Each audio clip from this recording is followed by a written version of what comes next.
Mbappé is back? Is he back? Well, he's back to scoring UCL goals. Sporting are crashing without Amorim and Stade Brestois to win it all, man. What's up, guys? I'm Adrian. Welcome back to UCL this week. No, not reporting in live from a dark room in Florida this time. Back in the studio.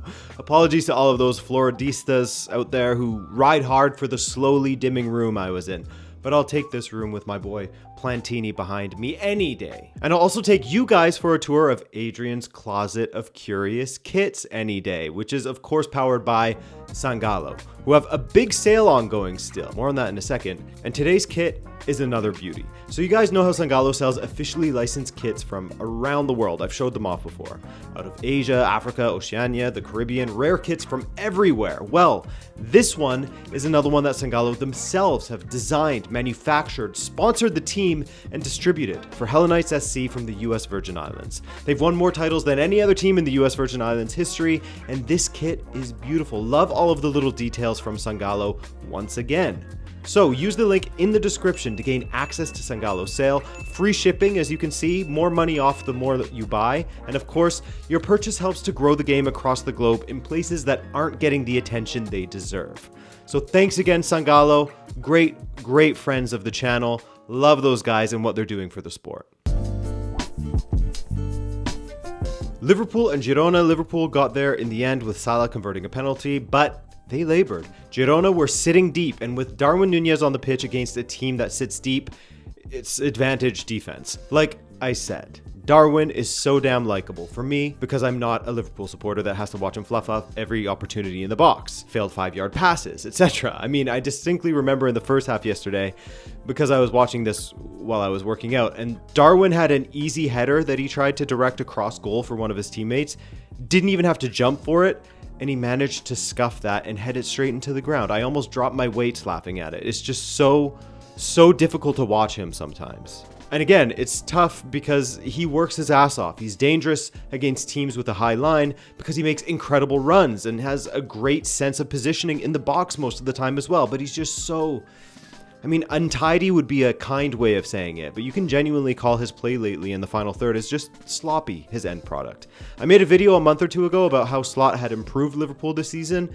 My guest, Bensa, said that the striker position is still a place that he wasn't confident in, and people in the comments weren't having it, saying that Liverpool's attack is just fine, etc. And two things can be true, right? Their attack is fine, but think of how much better it would be with a genuine striker there, a genuine finisher. Luis Diaz has impressed in that position, but with an actual finisher in the equation, Liverpool's attack would just be at another level right now. I still love Darwin though. What a guy.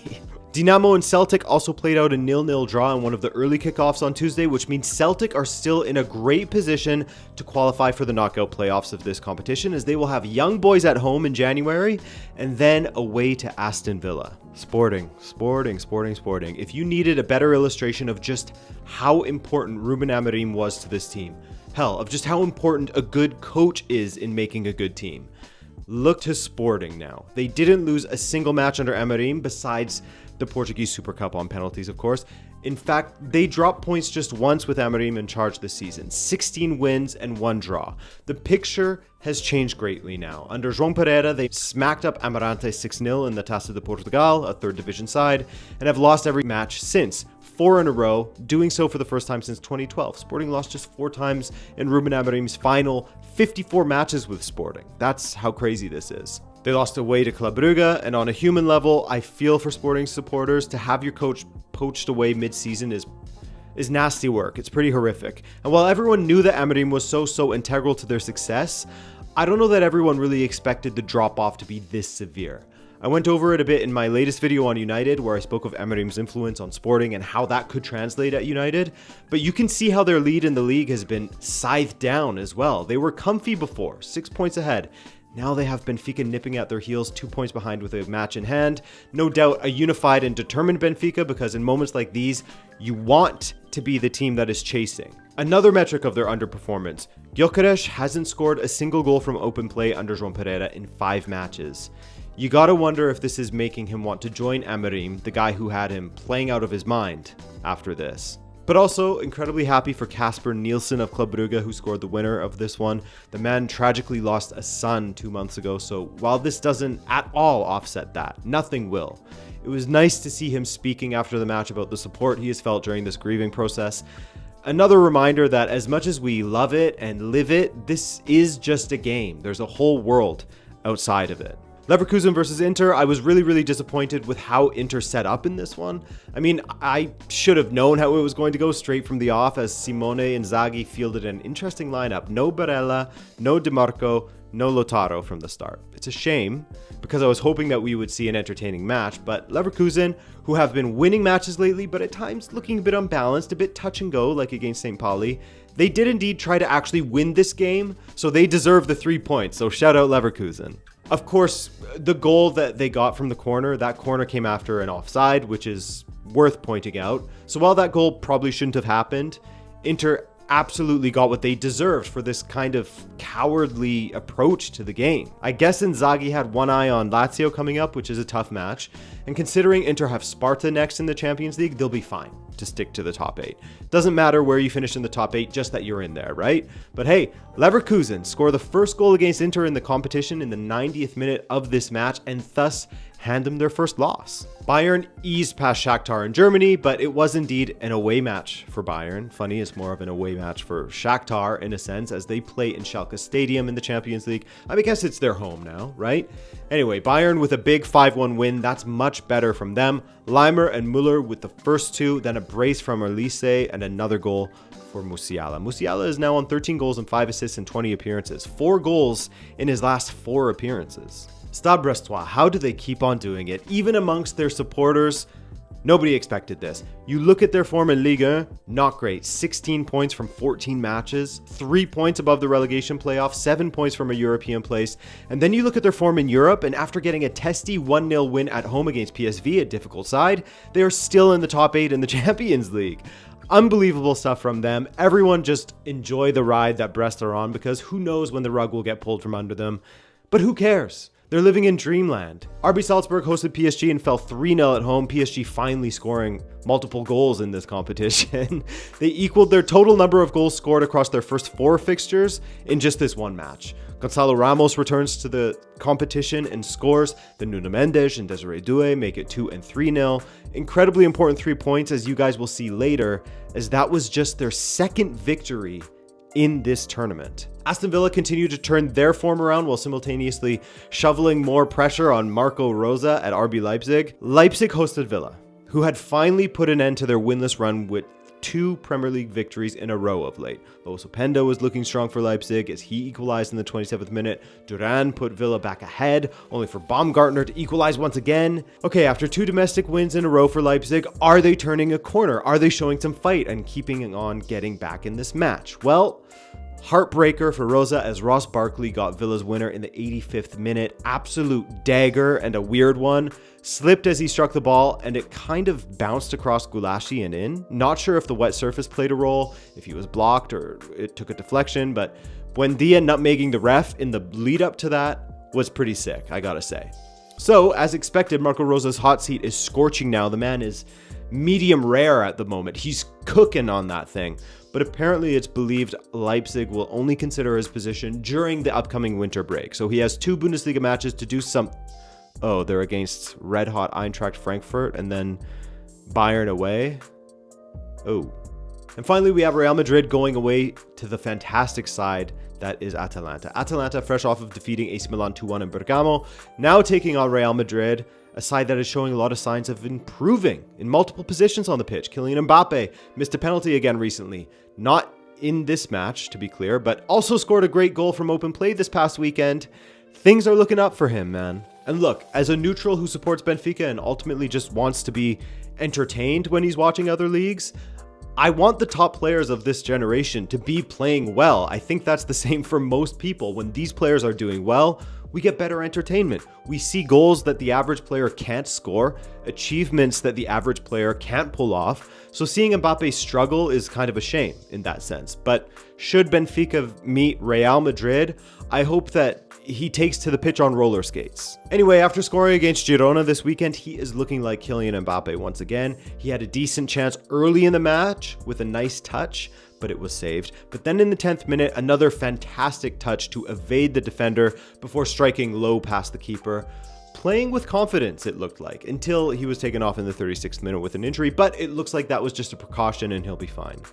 But that touch to get it around Darun took the man completely out of the play. One touch, boom, his 50th UCL goal in just 79 matches, so the second youngest player to hit that mark behind only Messi. There was a moment where Mbappé should have backed his own pace against Hien or squared to Vinicius even, but he shot from about 20 yards out.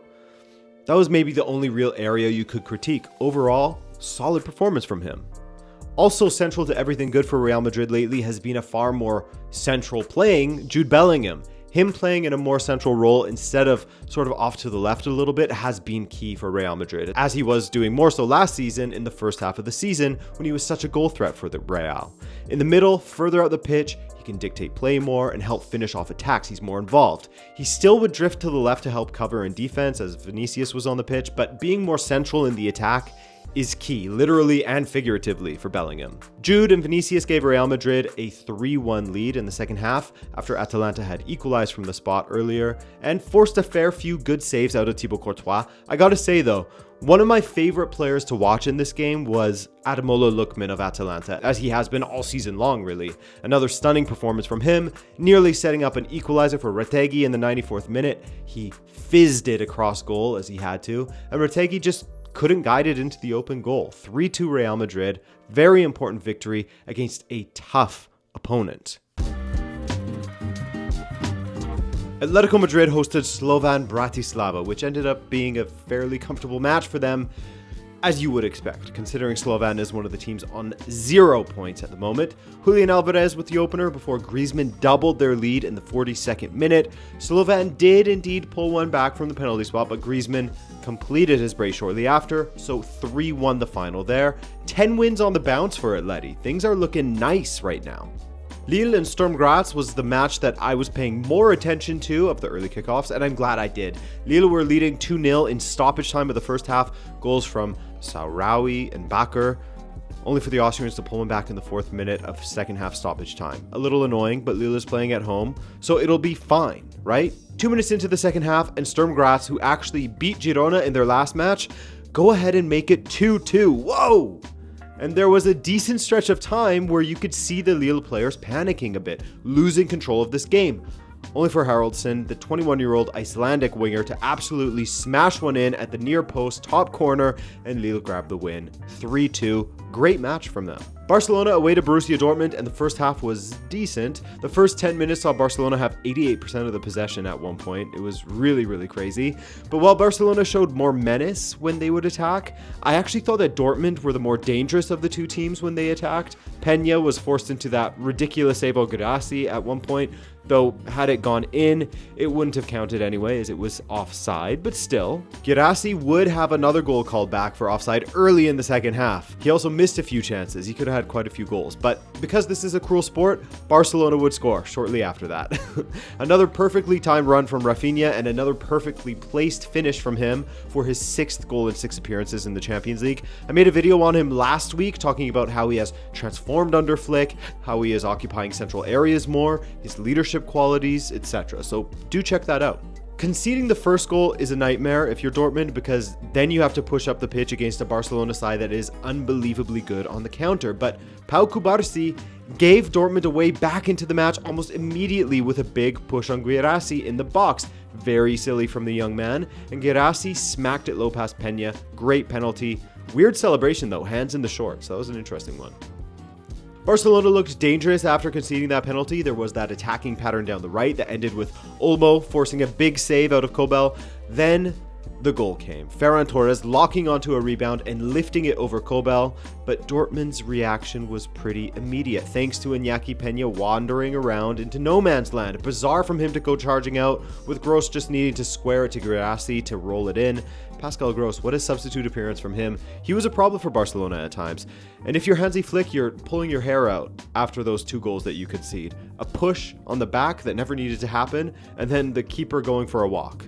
But Barcelona are a problem on the counter, and they showed that in the 86th minute, a counter that was nearly messed up by a weak pass to Lamine Yamal, by the way, but the 17-year-old then threaded the needle to Ferran Torres to hit it low past the keeper for 3-2, another goal for Torres, yet another assist on the season for Yamal, and that, my friends, would be the final result. Another fantastic match on Wednesday, Barca with the 3-2 win away to Borussia Dortmund, massive 3 points for them if they want to stay in the top 8, which they do. I would assume. I can't say for sure, but I would assume they want to stay in the top 8. Also, unfortunate for Nico Schlotterbeck, who left the pitch on a stretcher once the final whistle had been blown, hoping it's nothing too bad, but it looked bad based on his reaction. Arsenal, they have very winnable matches to close things out in this phase of the competition. They got their tough matches out of the way early, right? Though AS Monaco is not really a pushover of a team. They're young, dynamic, talented, under a good coach in Adi Hütter. Not an auto win, but Arsenal were quite dominant in this match. And wouldn't you know it, Bukayo Saka would put Arsenal ahead after some great work from Martin Odegaard down that right side. Man, what a difference a Martin makes, eh?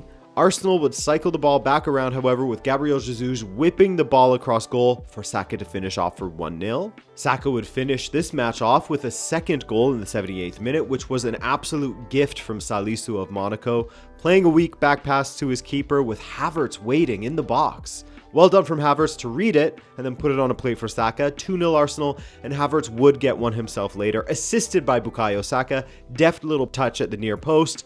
3-0 the final. Saka man of the match, no question. Juve and Man City, honestly, I've been going through a weird phase with my sleeping where I wake up at 2 or 3 a.m. every night and it's difficult to fall back asleep.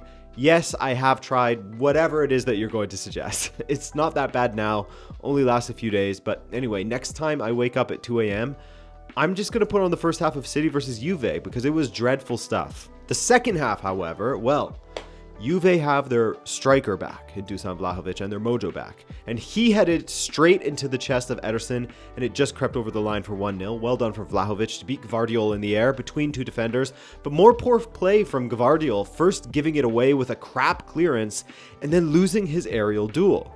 And their problems would get worse later, City's that is, not before City would force a couple of great saves out of Di Gregorio and were looking like the far better side, or at least the more likely to score next, I should say, until a counter from Juve with Weah initially failing to get the ball into the box, wasted opportunity, but on his second attempt, he set up the other American, McKennie, whose acrobatic finish past Ederson was sensational. What a hit.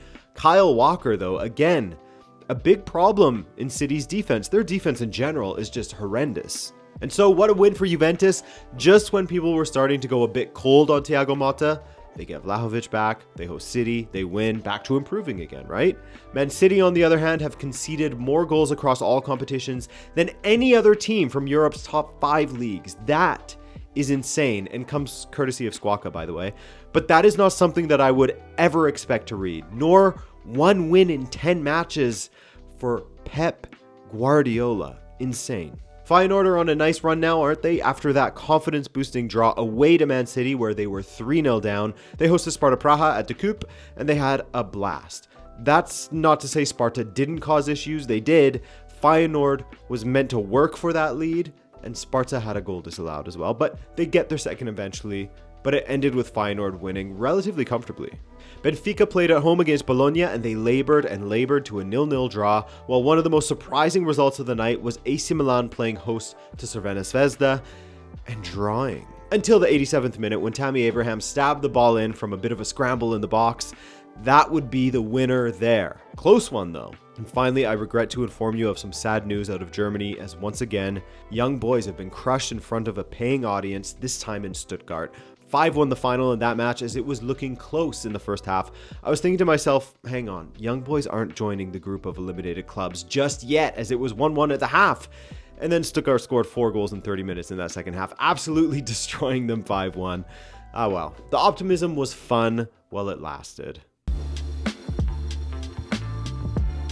So guys, that was the last batch of UCL matches until late January. Also, we already have a few teams eliminated here, but we'll start at the top where things move a lot from day to day. But Liverpool stay at the top with a perfect record. Barcelona, Arsenal, and Leverkusen are behind them, with a couple of French clubs rounding out that top 8, eh? Mid-table, you can see that suddenly Manchester City are in trouble at the moment. They have PSG away and then Club Brugge at home. That PSG match will be a relegation battle because, as you can see now, PSG are currently in the elimination, not relegation zone, elimination zone, eh? Also, all these guys on 0 points, eliminated. RB Leipzig, Slovan, Young Boys, gone. Lewandowski is your goals leader still, Rafinha and Guirassy behind him. Marcos Llorente and Charles de Ketelara have joined the 4 club when it comes to assists. Alright guys, as I said, that's the last batch of matches until January 21st and 22nd. But of course, here on Rabona TV, we produce much more than just this series, so stick around, yeah? Thanks for watching, and I'll see you in another video soon. Take care.